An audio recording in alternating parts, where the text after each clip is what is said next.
5ই October বাংলাদেশের উপরে যে গত 3 দিন যাবৎ কোথাও কোথাও ভারী থেকে অতি ভারী বৃষ্টিপাত হচ্ছে, সেই হিসেবে আমরা গত 24 ঘন্টায় যে বৃষ্টিপাত রেকর্ড করেছি, সর্বোচ্চ বৃষ্টিপাত আমরা রেকর্ড করেছি চাঁদপুরে 250 মিলিমিটার বৃষ্টিপাত রেকর্ড করে চাঁদপুরে, এবং 178 মিলিমিটার বৃষ্টিপাত রেকর্ড করা হয়েছে টাঙ্গাইলে। সেই সাথে আমরা ওই নেত্রকোনাতে আমরা 160 মিলিমিটার বৃষ্টিপাত রেকর্ড করেছি, 138 মিলিমিটার বৃষ্টিপাত রেকর্ড করেছি রাজারহাট কুড়িগ্রামের, 152 মিলিমিটার বৃষ্টিপাত রেকর্ড করেছে মাদারীপুরে। অর্থাৎ সারা দেশে মোটামুটি বৃষ্টিপাত হয়েছে গত কয়েকদিন যাবৎ। অর্থাৎ গত 24 ঘন্টা বৃষ্টিপাতের পরিমাণ বিশেষ করে উত্তরবঙ্গতে বেশি ছিল, যেমন আমরা উত্তরবঙ্গ এবং সেই সাথে চাঁদপুর যে অঞ্চলগুলো আছে পূর্বাঞ্চলে। আর ঢাকাতে আমরা যে বৃষ্টিপাত রেকর্ড করেছি গত 24 ঘন্টা, অর্থাৎ আজ 5ই অক্টোবর সকাল 6টা পর্যন্ত এই বৃষ্টিপাত রেকর্ড ঢাকাতে আমরা 69 মিলিমিটার বৃষ্টিপাত রেকর্ড করেছি, যা ভারী বৃষ্টিপাতের মধ্যে পড়েছে। আর সেই হিসেবে আমরা গত 4 দিন আগে থেকে আমরা বলেছিলাম দেশের উপর ভারী থেকে অতি ভারী বৃষ্টিপাত হবে, সেই অনুযায়ী আমরা ভারী বৃষ্টিপাতের সতর্কবার্তা জারি করেছিলাম। সেই সাথে আমরা চট্টগ্রাম বিভাগে যে পাহাড়ি অঞ্চলগুলো আছে সেই অঞ্চলগুলোতে এই বৃষ্টিপাতজনিত কারণে পাহাড়ের কোথাও কোথাও ভূমিধসের সম্ভাবনা আছে বলে আমরা সতর্কতাবার্তা জারি করেছিলাম।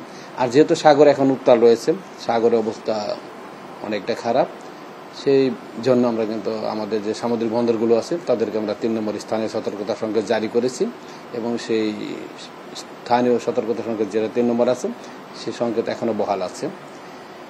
তবে বর্তমান যে পরিস্থিতিতে বৃষ্টিপাত হচ্ছে, যেহেতু এটা বর্ষা এবং সেই সাথে বাংলাদেশের উপকূলীয় অঞ্চল এবং বাংলাদেশের ভিতরে কিন্তু একটি লঘুচাপের সৃষ্টি হয়েছে, এই দুইটি কারণে মোটামুটি এই বৃষ্টিপাত অব্যাহত আছে।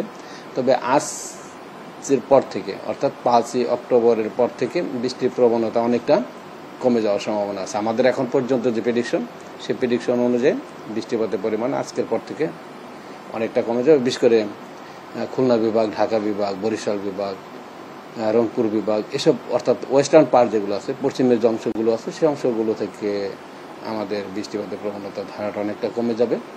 এবং তবে রংপুর, ময়মনসিংহ বিভাগ এবং সিলেট বিভাগ এবং চট্টগ্রাম বিভাগের বৃষ্টিপাত আজ এবং আজ রাতেও অব্যাহত থাকবে।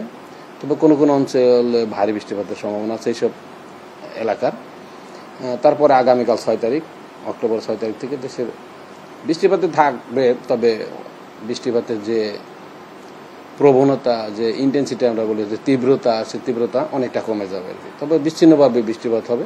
তবে গত কয়েকদিন যে হারে বৃষ্টিপাত হলো, ওই বৃষ্টিপাত আগামীকাল থেকে আমরা আমাদের প্রেডিকশন অনুযায়ী আমরা আশা করছি বৃষ্টিপাতের প্রবণতা কমে যাওয়ার সম্ভাবনা আছে। তবে এখন পর্যন্ত আমাদের যে প্রেডিকশন সে অনুযায়ী কিন্তু ঢাকা শহরে হয়তো গুড়ি গুড়ি বৃষ্টিপাত হবে, তবে সন্ধ্যার পর থেকে বৃষ্টিপাতের প্রবণতা অনেকটা কমে যাবে আর কি। তবে ভারী বৃষ্টিপাতের আপাতত এই মুহূর্তে সম্ভাবনা কম ঢাকাতে। না, আমরা আসলে যখন ভারী বৃষ্টিপাত হয়ে থাকে, যখন আমরা আশঙ্কা করি যে ভারী বৃষ্টিপাত হতে পারে, কোন কোন অঞ্চলে হতে পারে, সেজন্য আমরা কিন্তু ভারী বৃষ্টিপাতের, ভারী বর্ষণের সতর্কতা যে বার্তা, সে বার্তা কিন্তু আমরা প্রেরণ করেছি। বন্যা সতর্ক সংকেত সহ যে ডিপার্টমেন্টগুলো আছে আমাদের সংশ্লিষ্ট, সেই ডিপার্টমেন্টগুলো আমরা জানিয়ে দিয়েছি। আগামী 24 ঘন্টা পর্যন্ত মোটামুটি দেশের ঢাকা শহর সহ যে পূর্বের যে অঞ্চলগুলো আছে, বিশেষ করে ময়মনসিংহ বিভাগ, সিলেট বিভাগ এবং চট্টগ্রাম বিভাগের যে অঞ্চলগুলো আছে, সেই অঞ্চলগুলোতে আরও 24 ঘন্টা মোটামুটি ভারী বর্ষণে কোনো কোনো অঞ্চলে ভারী বর্ষণের সতর্কতা সংকেত আমরা জারি করেছি। আসলে ওই সব অঞ্চলে কিন্তু, এবং আমাদের শেরপুর এবং তারও উত্তরে যে আমাদের ট্রান্সবাউন্ডারি এরিয়াগুলো আছে, ওই সব অঞ্চলে কিন্তু ভারী বৃষ্টিপাত হয়েছিল। বিদায় আমাদের আভ্যন্তরীণ যে বৃষ্টিপাত এবং সেই সাথে আমাদের দেশের বাইরে যে বৃষ্টিপাতগুলো আছে, যেহেতু ওইখানে কিন্তু পাহাড়ি এলাকা এবং অনেক স্লোপ ওই অঞ্চলটা, বিদায় কিন্তু দ্রুতগতিতে ওই পানিটা আমাদের অঞ্চলে চলে আসে। ওইসব অঞ্চলে কিন্তু ভারী বৃষ্টিপাত হয়েছে গত 2 দিন। মোটামুটি ভারী বৃষ্টিপাত হওয়ার ফলে কিন্তু বন্যা পরিস্থিতির সৃষ্টি হয়েছে। তবে আগামীকাল থেকে মোটামুটি ওইসব অঞ্চলে বৃষ্টির প্রবণতা অনেকটা কমে যাবে। আসলে বর্ষাকাল কিন্তু প্রায় শেষের দিকে এখন আমাদের বাংলাদেশের জন্য। অর্থাৎ আমরা যে প্রেডিকশন করেছি, লং রেঞ্জ যে মিটিং আমরা করে যে 1 মাসের যে পূর্বাভাস আমরা প্রদান করেছি, অর্থাৎ অক্টোবর মাসের আমরা পূর্বাভাস প্রদান করি, ওইখানে কিন্তু আমরা বলে দিয়েছি এই মাসের মাঝামাঝি মধ্যে বাংলাদেশ থেকে বর্ষাকাল বিদায় নিয়ে যাবে। বর্ষাকাল বিদায় নেওয়ার সময় কিন্তু আসলে বজ্রপাত সহ এই বৃষ্টিপাত হয়ে থাকে, কখনো কখনো মানে অতি ভারী বৃষ্টিপাত হয়ে যায়। সেই পরিস্থিতি মোটামুটি এখন চলছে। অর্থাৎ আমাদের আশঙ্কা, আমাদের প্রেডিকশন অনুযায়ী এই মাসে 15 তারিখের মধ্যে মোটামুটি বর্ষা বাংলাদেশ থেকে বিদায় নিয়ে যাবে আর কি। হ্যাঁ, আর যে আমরা বলছেন যে পরিবর্তন হচ্ছে কিনা আর কি, আসলে গত বছরও যদি আমরা দেখি এই সেপ্টেম্বর এবং অক্টোবর মাসে কিন্তু গত বছরও অনেক বৃষ্টিপাত হয়েছে। অর্থাৎ স্বাভাবিক যে বৃষ্টিপাত এই সময় হওয়ার কথা তার চাইতে কিন্তু গত বছর আমরা মোটামুটি এই 2 মাসে বৃষ্টিপাত বেশি পেয়েছিলাম।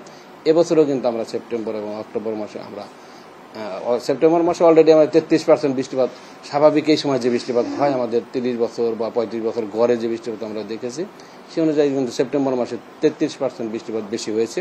তবে আমরা 1 মাসের যে অর্থাৎ অক্টোবর মাসের যে আমরা পূর্বাভাস করেছি ওইখানে কিন্তু আমরা বলে দিয়েছি এই মাসে আমরা স্বাভাবিক বৃষ্টি যা হওয়ার কথা তার চাইতে আমাদের এখন পর্যন্ত আমাদের পূর্বাভাস অনুযায়ী, আমাদের প্রেডিকশন অনুযায়ী বোঝা যাচ্ছে, আমাদের পূর্বাভাস আমরা বলেছি যে বৃষ্টিপাতের পরিমাণ বেশি হওয়ার সম্ভাবনা আছে। অর্থাৎ মোটামুটি হয়তো 1 বছর যদি বৃষ্টি বেশি হয় হয়তো অনেক বছর একটু অনেক সময় কম হয়, তবে অন অ্যাভারেজ মোটামুটি আমরা কয়েক বছর যাবৎ সেপ্টেম্বর অক্টোবর একটু বেশি পাচ্ছি। তবে এবছর আমরা আশা করছি অক্টোবর মাসে একটু স্বাভাবিক যে বৃষ্টিপাত হয় তার সাথে আমরা বেশি বৃষ্টিপাত পেতে পারি।